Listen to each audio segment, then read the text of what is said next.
Salut à tous, bienvenue dans cette nouvelle vidéo. Dans cette vidéo, je vais essayer de reprendre la suite d'un sujet que j'avais déjà traité sur la chaîne et qui était celui notamment des banques et des instituts bancaires qui pouvaient finalement vous poser certains soucis lorsque vous souhaitez investir sur le marché des crypto-monnaies. C'est une vidéo qui avait plutôt bien fonctionné, il y a eu pas mal de questions, mais c'est vrai que les informations que je donnais là-dessus, ça a pas mal changé depuis. Le classement des différents instituts bancaires et des banques qui sont plutôt crypto-friendly a changé également. Il y a certaines banques qui ont pas mal évolué dans le classement, donc je me suis dit pourquoi pas refaire une nouvelle vidéo, mettre à jour les données, vous redonner un petit peu aussi notre philosophie de pensée qui a un petit peu bougé depuis la dernière fois que j'avais présenté cette vidéo, et en plus de ça, si je peux, répondre à quelques questions que j'avais pu avoir dans les commentaires, parce que voilà, on a eu énormément de retours. Énormément de retours positifs et des questions supplémentaires par rapport aux informations que j'avais pu donner.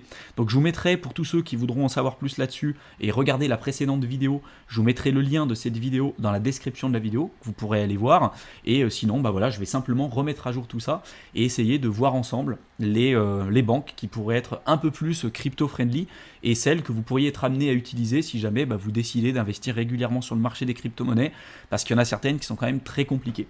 Ce qu'il faut savoir, c'est que déjà, toutes les banques ne se valent pas, mais en plus de ça, vous allez avoir plusieurs agences. C'est-à-dire qu'il y a certaines banques qui vont avoir un fonctionnement par agence. C'est-à-dire que ce n'est pas parce que vous allez parler, je ne sais pas moi, à une banque A, une grosse institut bancaire A, on va dire par exemple le cas du Crédit Agricole, que toutes les agences Crédit Agricole vont fonctionner de la même manière.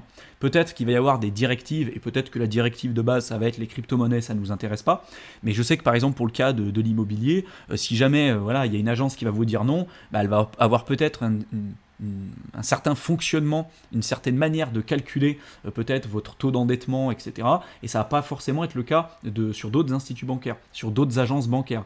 Donc c'est pareil sur le milieu des crypto-monnaies, et par expérience j'en ai quand même fait beaucoup, et c'est pour ça que les informations que je vais vous présenter ici, ça va être des informations à prendre avec des pincettes, et peut-être compléter aussi avec vos informations et votre expérience personnelle. D'ailleurs, je vous invite à nous donner votre retour d'expérience dans la section commentaires pour étayer tout ce que je vous aurai déjà présenté dans cette vidéo. Comme ça va permettre déjà à nous d'avoir votre retour d'expérience par rapport à tout ça, de comparer vis-à-vis de tout ce qu'on a pu connaître jusqu'à présent, et de comparer les expériences des uns et des autres, et de faire ressurgir aussi une certaine dynamique. Parce que c'est pas parce qu'on a une certaine expérience personnelle que c'est une généralité, mais souvent ça pourra servir aussi à beaucoup de personnes. Parce qu'il y a beaucoup de gens qui ont aujourd'hui des problèmes avec des banques. Moi aussi j'en ai eu, et c'était également ce que j'avais présenté ici. Moi j'avais également... J'avais reçu à l'époque, c'était ce que je présentais dans cette vidéo, j'avais une banque qui était le CIC, pour la nommer, qui m'avait envoyé par courrier un document qu'il fallait que je signe, comme quoi je comprenais bien les problématiques liées à l'investissement crypto, qu'elle se déchargeait totalement des risques que je prenais, et qu'elle ne recommandait absolument pas les investissements que je pouvais faire là-dessus, que eux en tout cas c'était beaucoup trop risqué, et qu'ils se déchargeaient totalement de toutes les problématiques auxquelles je pouvais être confronté. Donc j'ai pu le signer, mais néanmoins ça a été extrêmement compliqué, parce qu'il fallait à un moment donné que je me déplace sur place, et qu'il fallait que je signe le document. En plus de ça, ils me l'avaient renvoyé plusieurs fois, parce que bon, je sais pas si ils l'ont fait exprès ou pas, mais ils avaient perdu le document entre temps. En plus de ça, quand je voulais faire des virements sur certaines plateformes d'échange comme Kraken, comme Binance, comme même Coinbase, quand je voulais acheter les crypto-monnaies, à l'époque c'était extrêmement compliqué, il me fallait quelquefois plusieurs semaines de délai pour pouvoir récupérer mon argent. En plus, les fonds, ils étaient capés. Donc, quand je voulais quand je voulais faire des virements de plusieurs milliers d'euros, on me disait non, c'est pas possible. Vous allez faire des virements de 1000 ou 2000 euros. Et puis, si vous voulez faire des virements supérieurs, il va falloir nous appeler au téléphone. Et puis, on va falloir prendre rendez-vous en physique auprès d'une conseillère, malgré le fait que j'avais signé la décharge par écrit. Il fallait que je prenne rendez-vous en direct auprès d'une conseillère pour expliquer pourquoi je voulais investir sur la crypto-monnaie, alors que je savais pertinemment que la personne en face de moi n'y connaissait absolument rien à l'écosystème crypto. Enfin voilà, ça avait tendance quand même littéralement à me gonfler, et je pense que cette expérience-là, il y en a beaucoup d'entre vous qui l'ont vécu. Moi à l'époque, en tout cas, il n'y avait rien de pire quand je voyais un bon moment, des bonnes opportunités que j'avais pu déterminer à un moment donné, et que j'étais pas capable de récupérer mon argent parce qu'il fallait que je me déplace en physique, parce qu'il fallait que je les appelle au téléphone, parce qu'il y avait un délai entre 2 et 3 semaines quelquefois pour que je puisse recevoir mon argent, qui le débloque, parce que c'était soi-disant pas la conseillère qui était capable de débloquer les fonds, il fallait qu'il le fasse passer à la strate supérieure. Enfin voilà, c'était insupportable à l'époque pour ça, parce que quand on a un moment pour investir, c'est tout de suite, c'est pas dans 3 semaines, c'est pas dans un mois, c'est pas dans 2 mois. Et si en plus de ça, la démarche, on était amené à la faire qu'une seule fois, allez dire, même si c'est embêtant, ça peut aller. Mais là, non, il fallait que je le fasse à chaque fois, donc c'était insupportable. Donc j'ai changé d'agence depuis, et donc ça m'a permis d'avoir une souplesse d'utilisation de mes flux en crypto-monnaie et puis de mes investissements classiques de manière bien plus simple, en tout cas pour moi. Après, en même temps, je comprends aussi une partie de leur démarche, c'est-à-dire que je ne vais pas non plus leur jeter totalement la pierre. Faut bien comprendre qu'en 2017, il y a beaucoup d'investisseurs particuliers qui ont acheté au pire moment, qui ont perdu énormément d'argent, qui se sont fait avoir dans tout un tas d'arnaques dans le marché crypto, et beaucoup d'entre eux se sont retournés auprès des instituts bancaires en leur disant voilà, vous m'avez laissé faire, vous m'avez pas protégé, vous m'avez pas expliqué les risques d'investir sur les crypto-monnaies, certes j'ai perdu mon argent, mais du coup vous auriez pas dû me laisser faire. Même si je pense pour beaucoup d'entre vous, et vous me ressemblez sur certains aspects dans le fait où on va assumer nos prises de décision, c'est-à-dire que si on décide d'investir, on est censé connaître les risques, on est censé savoir dans quoi on a investi, etc. Toute la philosophie qu'on essaie de vous présenter sur la chaîne, mais c'est absolument pas le cas de tout le monde, et il y en a beaucoup qui se placent toujours en position de victime. Voilà, ils prennent des décisions, et puis finalement, quand ils perdent de l'argent, quand ils prennent une mauvaise décision, c'est jamais de leur faute, quoi. C'est toujours de la faute de quelqu'un d'autre. Donc je comprends quelquefois les instituts bancaires et certaines agences qui font signer des décharges, qui rendent le processus difficile pour essayer de dissuader pas mal de personnes de le faire, parce que voilà, il y en a certaines personnes qui malheureusement sont pas capables de gérer correctement leur argent et encore moins les investissements sur le marché des crypto-monnaies. Ce qu'il faut bien comprendre, c'est que de toute façon, qu'on le veuille ou non, le marché des crypto-monnaies, il est là pour rester.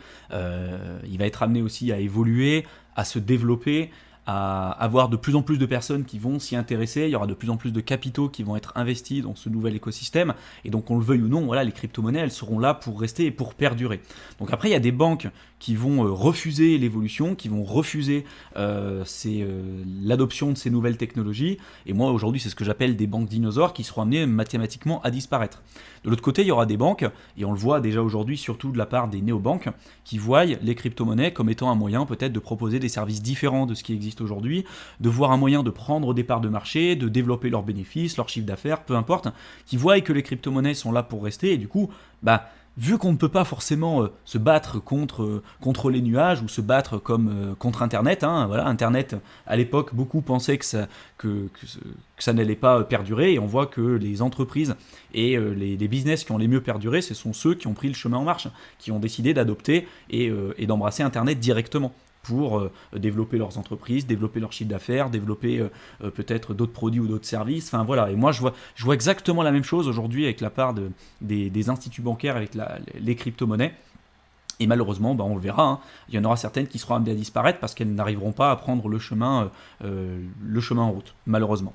Donc là, dans la suite de cette vidéo, je vais vous présenter en fait les différentes informations qui sont présentées par le site qui s'appelle bitcoin.fr et qui régulièrement présente en fait des données par rapport aux internautes qu'ils ont pu interroger. Ils font souvent des sondages et ils interrogent les gens en fonction des résultats qu'ils ont pu obtenir, les problématiques qu'ils ont pu avoir en fonction des instituts bancaires qu'ils ont pu utiliser, et de voir celles finalement aujourd'hui qui ressortent le plus d'un point de vue crypto-friendly. Et on se rend compte aujourd'hui, tiens, ça m'étonne pas, en 17e, alors c'est que je vous dise pas de bêtises, ça a été fait quand ? Ça a été publié le 23 décembre 2021. Donc les informations qui sont présentées ici, par rapport au taux de satisfaction, il faut faire attention, c'est toujours à prendre avec des pincettes parce que ça représente une minorité. C'est-à-dire que voilà, c'est un échantillon qu'ils ont pu faire, je ne sais pas combien de personnes ils ont pu interroger, là vous voyez, il y a eu 1105 personnes qui ont été interrogées. C'est vraiment pas beaucoup, mais ça permet de sortir une certaine tendance. Et d'ailleurs, vous pourrez compléter cette tendance avec justement votre expérience personnelle dans la section commentaires. Mais qu'est-ce qu'on observe ? On voit, voilà, en dernier, on a le CIC, avec les gens qui sont quand même plutôt insatisfaits. On a la Banque Postale, Crédit Mutuel, Crédit Agricole, Banque Populaire, le BNP Paribas, on a la Caisse d'Épargne. Et là, on commence à arriver vers les premières, en fait, tout ce qui est néobanque. Premier N26.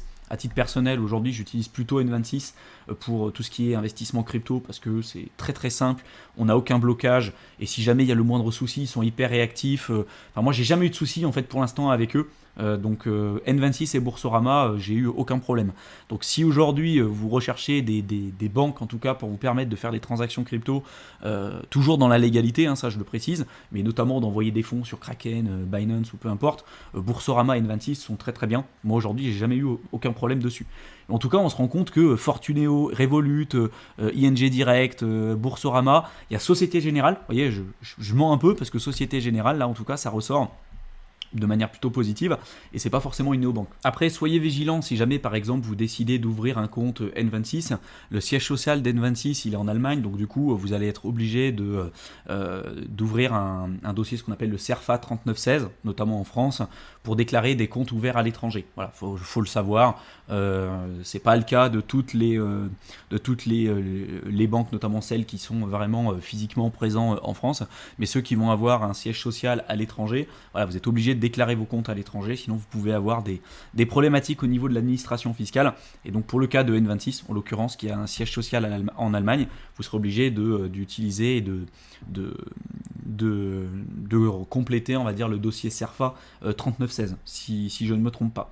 Il y a également un autre article qui avait été publié, je vous mettrai les liens des deux articles dans la description de la vidéo, sur bitcoin.fr, qui a été un classement qui a été publié en février 2021, donc ça date un petit peu, mais voilà, en tout cas la démarche reste quand même la même, et les informations que je vous ai présentées tout à l'heure restent quand même relativement identiques, et on retrouve les mêmes informations. C'est-à-dire que vous voyez qu'ici, c'est quelque chose qui a été publié je ne me trompe pas, en décembre 2021, donc là c'était plus vieux, en février 2021, et on voit qu'à l'époque, N26 était toujours pareil premier, il y avait Fortuneo, Boursorama, ING Direct, Orange Bank, Hello Bank, et après on avait toutes les banques physiques, avec encore une fois le CIC en dernière position, ce qui ne m'étonne encore absolument pas, mais soyez vigilants, je le redis ici, vous voyez que là, les personnes interrogées, il y en avait 1025, donc ça reste un échantillonnage, mais ça vous donne quand même une certaine dynamique.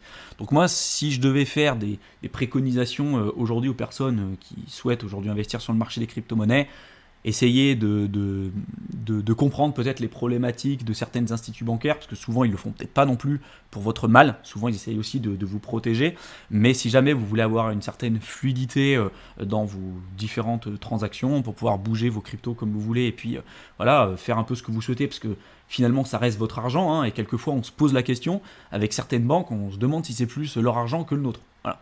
On sait aujourd'hui que quand vous déposez de l'argent à la banque elle a une créance envers vous, donc en fait c'est leur argent, même si théoriquement ça reste la vôtre. Voilà.